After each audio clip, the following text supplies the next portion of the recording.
My friends, in the event that you are new to this wonderful card game and you have not yet signed up for a UGN Play account, you can now sign up with my exclusive referral code Alliteration and get yourself 50 bonus loyalty points for free, as well as additional loyalty points for every event that you play in within my referral code period. Why do you need these, you might ask? Well, loyalty points can be used to redeem free promotional cards in the mail, as well as other exclusive items coming in the future. The bonus points from using my code are enough to redeem almost any promo card right off the bat, and having your UGN account is going to allow you to accrue and track more and more as you go through your hero or villain's journey. If free cards and progression all sound super appealing to you, the links for all of this are going to be in the description below. Now, let's get on to the video. Welcome, my dear viewers, to another Alliteration gaming video. My name's Levi, and today we're going to be doing something really cool. We're going to do a kind of like a little follow-up / addendum to the previous Eraser profile, alongside another Provisional Store Championship tournament report that I topped with this deck in. So the last time we visited this deck, it was hot off the heels of my first place victory in one of the Provisionals out of town that I played in. And while that was very much a first draft run of the deck, it performed really well and I enjoyed where it was going. However, I definitely knew that it was going to improve. I noticed a lot of areas that I wasn't too thrilled that the deck was lacking in, a lot of things that I wanted to work on here and there, and I go over pretty much all of those things in the profile as well. As much as it is my champion deck profile, there was definitely a lot of things I wanted to work on, and I wanted to make that clear in the profile, that there would very much be changes coming to the deck, and so that's what we're here to talk about today.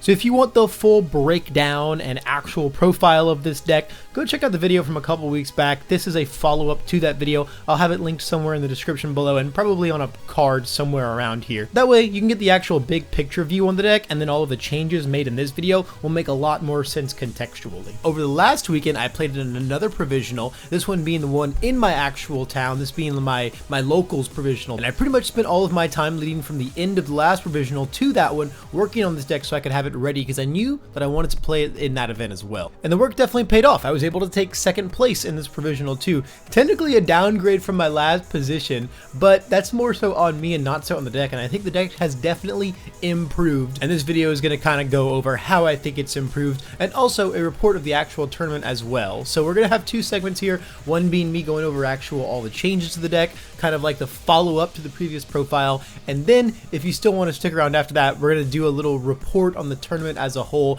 how my matchups were, kind of some more insight that I garnered, and maybe you'll get some valuable insight as well if you plan on playing this deck in a big event, especially at something like Nationals, because I fought a lot of very Nationals relevant decks in this tournament. That being said, guys, let's get into the actual deck itself and what has changed. The first thing you're going to notice is the deck is a lot smaller. That was my #1 prerogative going forward, because I really enjoyed the deck and the play style, but like it very much was all in on Blood Moon Rending, and when it was like a 77 card deck, I was not seeing this one attack that I needed nearly enough. Furthermore, I was really rather unimpressed by a lot of the attacks in this deck. Like Expert Flurry was a 3 of, I didn't feel it needed to be that much. Aerial Drop was not doing it for me at all. Those attacks were in there to be like solid openers that had things that they could do without necessarily being combos, but ultimately the more I played the deck, the more I realized that I didn't really care about throwing away the first attack in a sense. Like obviously it's not fantastic if your first one does nothing but exist as a weapon in your card pool, but at the end of the day, I think doing that was more worth it than just having these like bad cards within my deck. So making the deck smaller was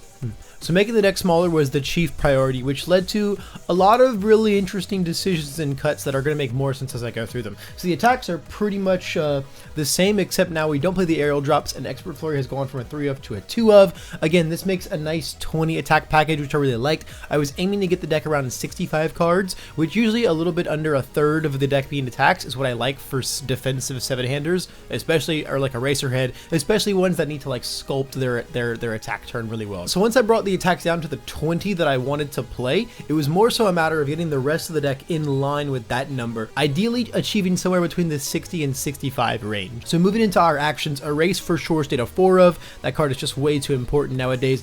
Engine Trouble was able to go down from a 3 of to a 2 of. Now moving on to the foundations, this is where all of the really interesting cuts happen, because I kind of just realized that, hey, if I want to play all of these very cool cards in my deck, they just can't all be 4 ofs anymore. So really cool things like Spooky and Villains Defeated did not find their way as 4-ofs anymore. They ended up going back down to 3.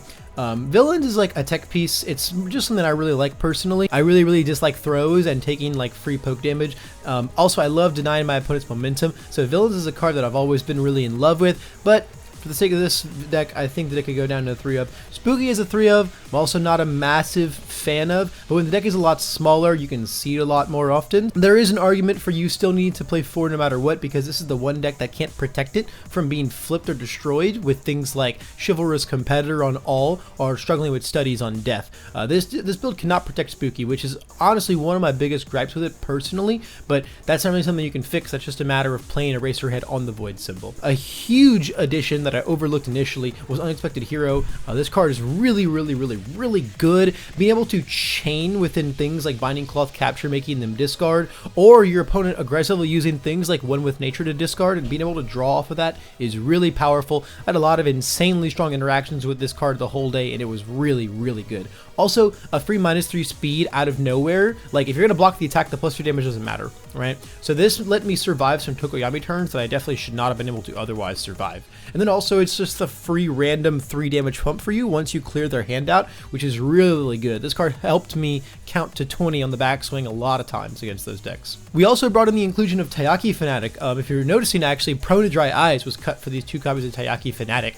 Prone to Dry Eyes just felt more and more underwhelming the more I played this deck. I think I talked about it in the profile, but when you're playing this deck, your big kill turn, you're going to have to devote one of your cards in your hand towards playing an action. And then also, you're going to have to devote cards towards discarding for your Blood Moon Rendings, usually 2 on your like massive turn. That's a lot of your cards in your hand, and so obviously if you fail that kill turn, you're probably dead anyway, but it's just more of a matter of like Prone to Dry Eyes felt like at most I could use that card once. It only really felt good on those turns where I needed to aggress and close out the game, but didn't have copies of Blood Moon Rending in my hand. But again, the shift in this build was to make sure that I have Blood Moon Rending more often because it's a smaller deck. So I feel like Prone just didn't have much of a place in the deck anymore. Also, I really want to try out Taiyaki Fanatic for 2 reasons. Mostly, it goes in line with the theme of the deck. It stops foundations that draw cards. Things like Struggling with Studies and Passing the Torch to be able to put down is really nice if you can't necessarily get to seal all of them with things like Cloth Capture and your Total Erasures. It's a nice backup there. Also, it's really good deadlock pressure. The Void build has almost no deadlock pressure, so I really enjoyed having this as well. And it's deadlock pressure that goes in line with the theme of our deck, making our rival discard more cards. So very nice there. Also, when you have to run into their deadlocks more sometimes, so this stops really irksome deadlocks like Quick Creation, because it does stop assets as well. Moving on to the spams, very similar things happened here. Closing In had to go down to a 3-of, Mediator had to go down to a 3-of, and then Gotcha actually went down to a 2-of. This is probably the more controversial one right here. I like playing at least 8 zeros in my 7-handers just to confirm those like at least build 4, possibly 5 on turn 1. So running 6 was a little scary, but Gotcha's just like not that impressive of a card overall, especially now that the deck has a lot more low blocks it can play. The value of this card is just really diminished. Closing In could have also been on the chopping block, to be honest, but I like this card a lot. This card was really good all day for helping me like poke really early, just being able to send like an 8-speed attack on turn 2. They're just probably not blocking, and then you can build from there. So it's a really good poke card. And then the sideboard basically didn't change very much. I don't have the Noble Participations anymore in here. That card was really cool. I just don't have like a ton of Breaker 2 decks at my locals. I moved some Plus Ultras into here over it just because like I didn't really know what people would be playing that much. It's like a very unknown meta, and Plus Ultra is just kind of like a nice like safety net card if you just don't know what the strategy your opponent is doing. You know, oh hey, they're doing, you know, random Extendo Hair OTK deck. Okay, cool. Here's my Plus Ultra. I'm scared, right? A lot of those were 4-ofs. They're 3-ofs now. Their other copies made it into the sideboard. A third Taiyaki in the sideboard as well, in case I needed to go to deadlock in a lot of matchups, or they just had troublesome deadlocks I wanted to get around. And the Proud Scion stayed. These are still some of the MVP of the sideboard. Really strong applications in a lot of decks. I fought Rastly Sero and was able to implement the idea of putting this in to commit Think Fast, which is like Sero's best foundation every turn, which is really strong, and it just still commits really great things like Specialist of Sound, and it had a very relevant use against Will playing All Might 3. We went to deadlock like crazy in that round, and this was committing pull no punches every turn, which was very strong application. So at the end of the day, the deck went from a 77 card deck to a 66 card deck, and I really liked a lot of the changes. Honestly, after playing that day, I don't know if there's any other changes I would make. I think you could maybe mess around with a couple of like the foundation counts depending on what you like. Like I think this card, if you're not a big fan of this card, could just become the more gotchas or the 4th mediator back in. Like there's things you can play around with that I think are probably much more down to personal preference than anything. But for now, I think this is kind of like my finalized build. I don't think it's going to change too much from here on out. I think at the very least there aren't going to be any like new cards coming into the deck. And so my dear viewers, that is the entirety of the deck's changes. You watched my previous profile and have been jamming that deck and are thinking of taking it to a big event, possibly nationals coming up this weekend.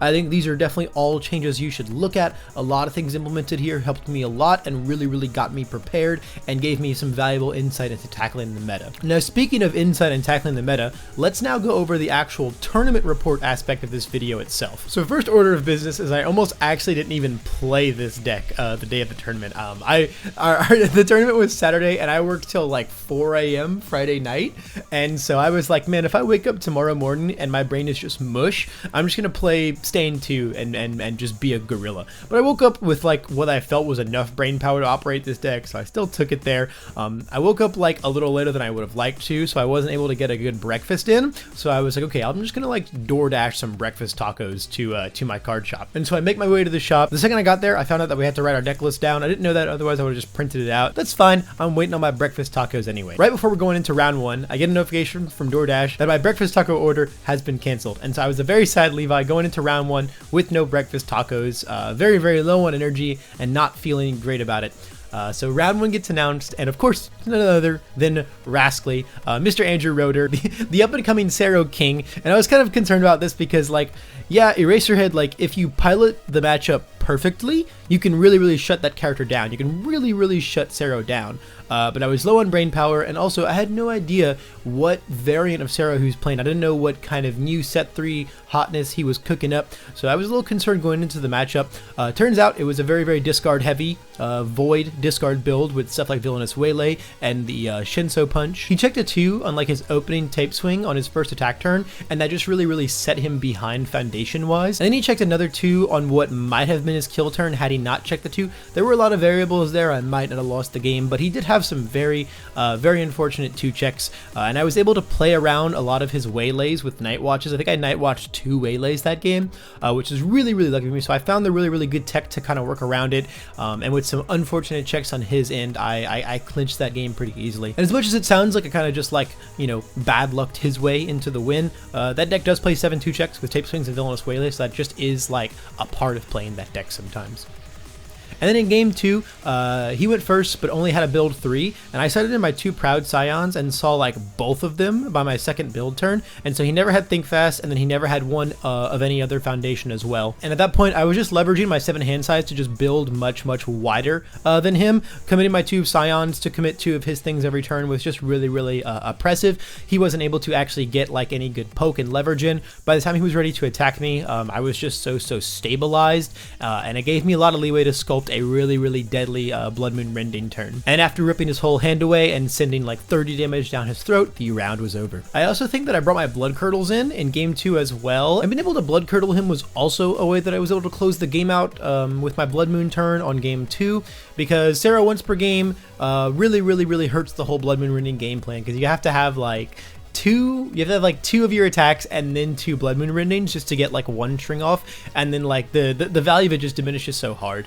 So if you're fighting against Sero, Blood Curdle, really good tech. Villains Defeated, of course, that came in from the sideboard as well. Being able to remove the tape swings and remove anything else, remove his throws, deny the momentum for the tape swings later on is very good. And of course, Proud Scion was the MVP for keeping Think Fast down all the time. So those are all your pointers if you end up playing against Sero. Going into my round 2, I fought Tyler, our resident Staff Strike Jiro player, our Jiro enthusiast there.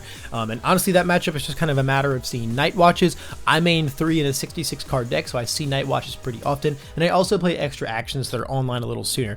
Game 1, I almost died to a really fast, early, crazy Staff Strike turn because I wasn't able to find a second action in my discard pile to be able to Night Watch. I had the Night Watch, I just didn't have the second action in my discard pile, and that was very scary, but I managed to just clinch it out just by doing in really good eraser block shenanigans. And then from there on outward, I did have the second action, and I was able to keep the Night Watch on board all day, and it just really stopped his aggression, which just let me sculpt a really deadly turn to just eventually come back with. Some really strong interactions were being able to open with total erasure binding and just saying you cannot play your character on this attack, just not letting them stack their checks so they know how to block future attacks, and are not able to use things like Destined for Mainstream Success, and then I can use my other cards to seal those before we get to a point where Jiro can stack the top and then use those, was really powerful. Again, Proud Scion came in because it was a good symbol deck, and being able to keep down Specialist of Sound is a really strong interaction. And like we mentioned before, I also brought in my third Taiyaki in case I needed to charge into Deadlock in a matchup like this. I really was only wary of things like big quick creates, so I just wanted to have those on standby. Ultimately, that matchup just kind of comes down to how many Night Watches do you see, so that's just kind of the bread and butter of fighting a Staff Strike deck with a Night Watch deck. Going into my round 3, I fought Justin. He's been on a couple of videos of the channel, and he was playing Coda. That's a deck he's really hot on right now this season, and that matchup was pretty scary. Game 1, I was able to just kind of leverage things like Villains Defeated, removing anything that he doesn't count towards progressive. Game 1 really just came down to him trying to aggress into me early on, checking a couple threes, and then just being very vulnerable to a random backswing by me. I found like 2 Blood Moon Rendings, and I was able to just kind of go in way earlier than he probably expected me to, and unfortunately due to his bad checks as well. Then game 2, I got absolutely destroyed. He, as a 6 hand size character, drew 6 attacks and said, I'll play 6 attacks. On the way, none of them count towards progressive, and then he formed with Coda and drew like 4 more attacks, and I was like, yeah, there were like 2 of them were like 1.3s, a bunch of Ectoplasm clones, Crow and Frogs, and I just like super duper died. I went totally splat. And then game 3, I just got to aggress really early onto him. I found a super fast double binding Cloth Capture turn into a Blood Moon Rending. My aggression came in really hard.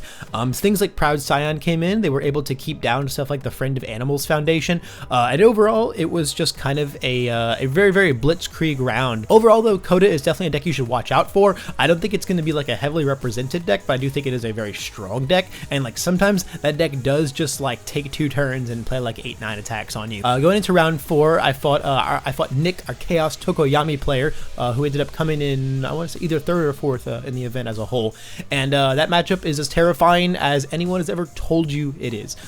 Game 1, he opened like double twisting Azure and just went like absolutely sicko mode. I somehow survived that turn, taking no damage because my checks were very fortunate and I found my other erases really quickly. But at that point, I was just so behind, I wasn't able to actually aggress back into him at all. And then he just found like another 7 attack turn and just completely obliterated me. Game 2, I of course was able to go first, so I was able to stabilize a lot more earlier on. He didn't find as like nutty an attack turn. I think he actually built on turn 2 in this game, and so we were able to stabilize a lot more. I found a lot of heroic lineages, so I was able to really keep his speed down, keep my spookies online, and I also built some very key damage pump, and then was fortunate enough to just draw into like a double Blood Moon Rending turn to count to 20 by like turn 4. Pretty easily. Game 3 kind of went back to the roots of like game 1 really. He found like 5 attacks on turn 1, almost completely obliterated me. I tried to come back on turn 2 and build some more and stabilize.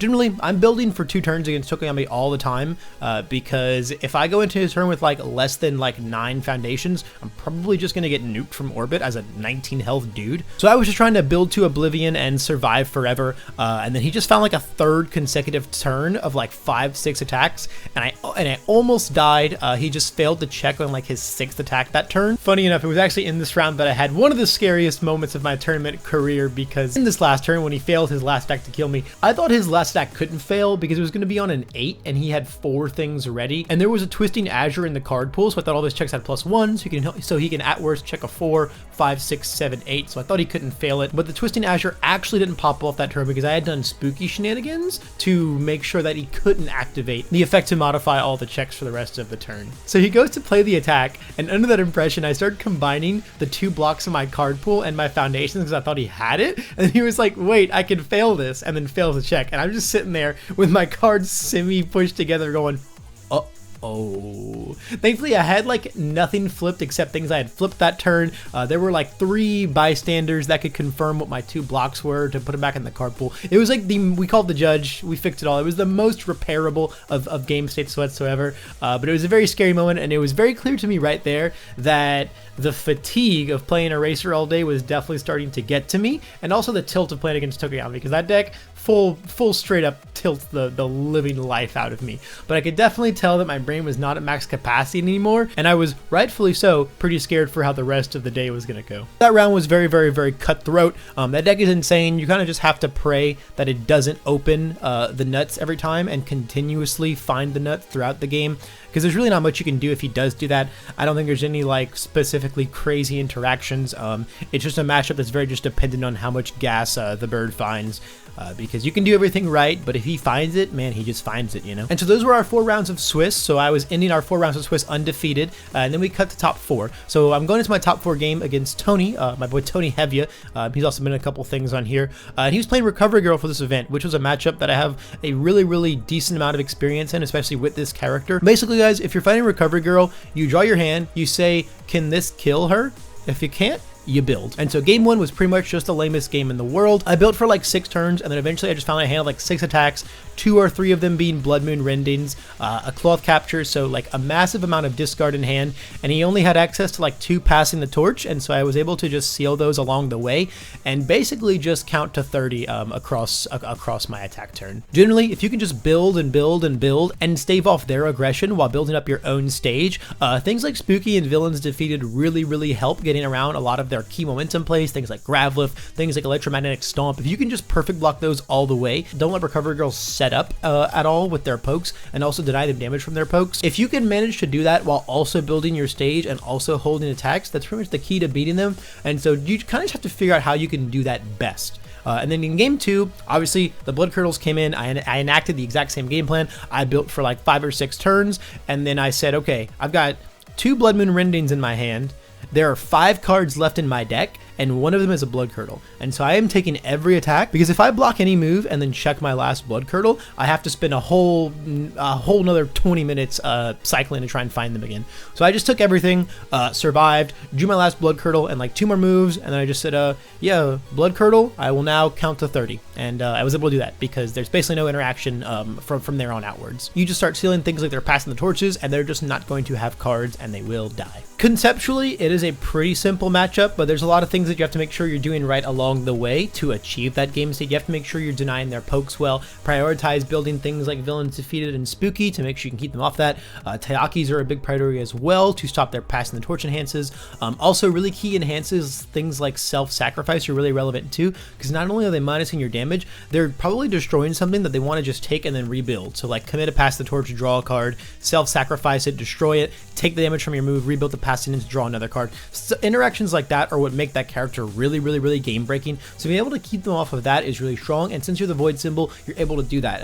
Again, things like Tayaki to stop those, Engine Trouble to commit those things like self-sacrifices, Total Erasure Binding, huge card in that matchup. Being able to poke with this and say you can't play your character, so you get to poke with them, they have to block it, they can't just take it and build a foundation, which is really nice. And then this coming in as a third move to just like en masse seal things like passings and self-sacrifices is really good. A lot of really powerful interactions like that. And of course the Blood Curdles are just what auto win you that matchup sometimes. So that was my top 4 round. The other half of top 4 was Nick, the Chaos Tokoyami player, versus Willie T playing as All Might 3. Willie T closed that game out, so then it was me and Will heading into finals. And honestly, this was a very interesting set of games. By this point in time, we're like 8-ish hours, maybe even 9 into the day, and I'm definitely starting to face that issue that all Eraser players face when it comes to clinching the top cut spot out, which is just fatigue. I was getting very tired, and I was not very confident in my ability to navigate this matchup very well, because Will's a super good player, and basically if I made one mistake into him, I was pretty sure I was going to be super duper punished. Thankfully in game 1 he made that mistake first. He played a 5 diff on like turn 2, trying to attack into me, checked a 3, played another 5 diff and checked another 3, and then suddenly he was very committed out. I had gotten like 1 poke in the previous turn, I imagine because he was hanging on to the attacks he wanted to play in his hand. So I only had to deal like 23 or so, and 1 Blood Moon and a couple other moves later, I found that 23 pretty easily and just backswung him hardcore. Going into game two was kind of awkward for me because I drew a lot of foundations when I didn't need them, and I didn't draw attacks when I need them. He played a pretty greedy attack turn into me, and then passed back into me very committed out, and I had like 10 foundations on board, and then I drew my hand and it was 7 foundations, and I was like, and he's got pull no punches on board, so I'm pretty much forced to go into deadlock, and I don't get to punish him at all. I build from like 10 to 15, I build 5 and I hold 2. I've got 2 mediators on board, so I've got cards to move around. The issue is I'm going into him, and if he just draws more attacks with that pull no punches on board, I'm just going to die. And so he draws like a 7 attack turn. I realize by like 2 attacks in that I have to seal the pull no punches with my erase. So I commit a card to doing that. I pop my mediators, I draw some cards. I full block like 5 moves, and then I just die to like the 3rd Texas Smash into anything with 4 damage onto it from the Texas Smash. So that was a pretty unfortunate one for me. I just kind of like wasn't able to capitalize on the situation very well, and he found like half the attacks in his deck by turn 4. So I just kind of got beat up very hard on that one. It was not a great game for me. There was also a couple minor play mistakes I made leading up to those turns that I think definitely put me in a worse position as well. I think I played that game a little greedy because when he was going into me while very committed out already, I was blocking with some pretty nice attacks. I had like 2 momentum and a total erasure binding that I used to block with, so I didn't go from like 19 to 8 health from this one move. And honestly, I could have just taken that move, and that total erasure would have killed him on the backswing. I just don't really like blocking with attacks, or I just don't really like not blocking with attacks like that, because then if you don't draw that gas afterwards, then you just took like a bunch of damage for free, and I don't like giving my opponents an advantage like that. This is just one of those cases where I think it would have been just enough gas to actually finish him off afterwards, but unfortunately that was not the line that I took to find that out. Game 3, I went in with a very, very different plan. I was like, okay, I'm gonna put these Proud Scions in my deck, because it was then at that moment that I realized these will commit pull no punches, which is like the only real deadlock in that deck. So I went into that round thinking, okay, if I find these early on, I'm just going to turbo build to such an insane deadlock state and really take the game in complete control. Because even though I don't really have pressuring deadlocks, if I can manage to play my game that way, unmoved by his pull no punches, I was really confident in my ability to operate that game state. And so I go first, and I immediately find a singular Proud Scion, and so I jam it. I only get like a build 3 that turn, which is really unfortunate, but I say it's okay. I have these 4 attacks left in my hand. I'm gonna review 1 and then hopefully build 4 again, and then I go into my turn 2, I review my attack, and then I draw like 2 more attacks.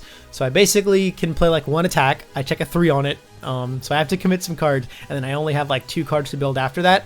And then at that point, I built for 5 turns in a row, and by the end of it, I had like 12 foundations because I just could not get attacks out of my hand. I would review them and just draw more. My deck was just telling me to be super aggressive, but that was just not the way I could play with the way the game state was going. My plan to turbo build was a lot better, and ultimately I ended up reaching that game state. I just wasn't able to do any damage along the way, and then he basically played like a 6-7 attack turn into me. He played every single card in his hand and fully committed out, and pretty much said, hey look, if you can find like the 23 health I have left, you can find it.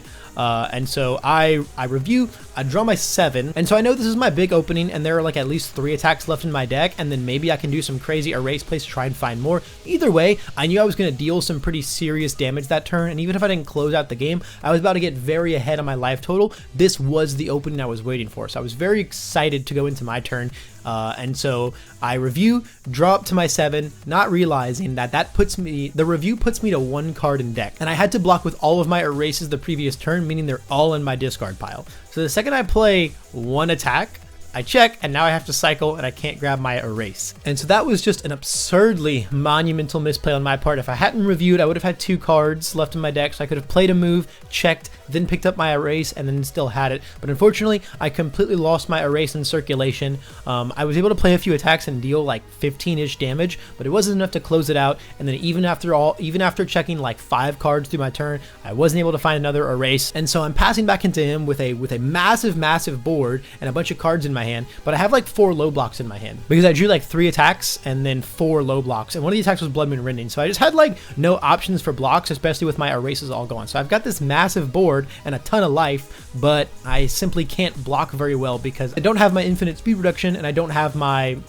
any mid blocks. So I kind of just had to hope that he didn't really draw gas again, and he drew into like another 6 attack turn basically, and at that point he had such a massive stage. He had like 3-1 with natures on board. I had to make really bad plays to essentially dig for cards. At one point he used 1 with nature and I committed like 3 unexpected heroes just to try and draw cards, and I didn't find an erase until like his 5th attack that turn because he went like back alley, heroic strike. I had already had to commit all of my best speed reduction just to try and draw cards because I was digging for actual blocks within my deck, but by the time I found it was all just too late, and I ended up dying to like his 6th and 7th moves consecutively. So I did lose that final round, coming in second ultimately, which, I mean, that's just kind of the thing about playing Eraserhead, right? But the last game of your day playing Eraserhead will definitely not be your proudest. And so guys, that is my entire tournament report. I think this is a deck you're going to see at Nationals quite a lot. I personally think people are a little less hot on the Void Kicks version nowadays. I'm a little less hot on Void as a whole. It doesn't do as many things as I like that the other symbols do, but I do think that this is the best way to play Void, which is the comfortable Eraserhead symbol and the one that people seem to gravitate to the most. And if you're trying to pilot this deck, I hope that this addendum and this whole tournament report really gave you a lot of new insight, especially fighting against some of those top class meta decks that you're no doubt going to see at the National Pro Hero event. If you made it all the way to the end of this video, thank you so much for watching. I really appreciate it. And if you really liked what you see, please give me a like, leave some feedback down in the comment section below. And if you really liked what you saw, go ahead and subscribe too, because I put out 6 videos a week, almost daily uploads of MHA CCG content on this channel. And I would love to shove all of that into your news feed. That's all the time I've got for this video though. Above all else, have a great rest of your day, and I hope I can see you in the next one. This has been Levi, signing off.